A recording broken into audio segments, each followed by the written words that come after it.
Hi, I'm Frances McCarthy, Education Officer at MTU's Blackrock Castle Observatory.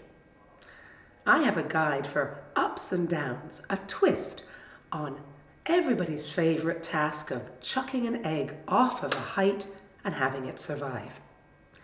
We call this ups and downs. You got to go up and then you're going to come down.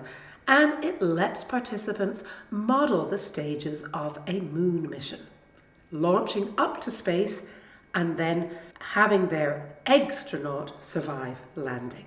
So if you're going to go up and you're in a small space, a model rocket is what you need. We have everybody make a small paper rocket. Here's one I made earlier, and this is launched to earn the money for the second task. It's highly competitive, a lot of fun, and you've got to watch out for the participants who throw it. Oh my God, show me. A thrown item like this? No. Instead of blow it.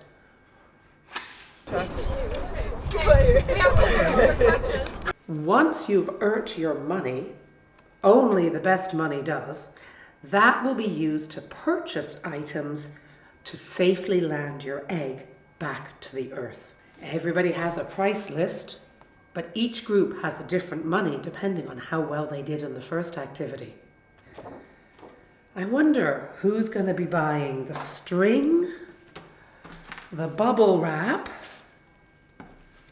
the cable ties, the plastic bags.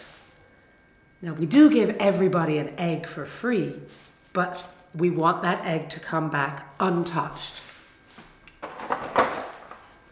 So a dummy egg is a good hint for having slightly fewer cracked eggs in your space. Looking at some of the actual designs that are used, particularly around the Soyuz that uses a parachute to return to Earth, participants design their best Eggstonaut landing craft. They give it a name and then they take it outside and throw it off the roof.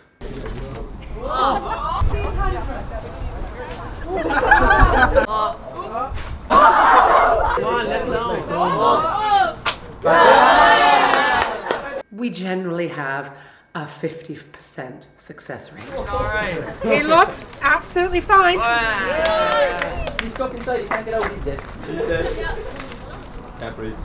He's good. Well done, nice job. I can't even pour him out. Oh my God. Boys.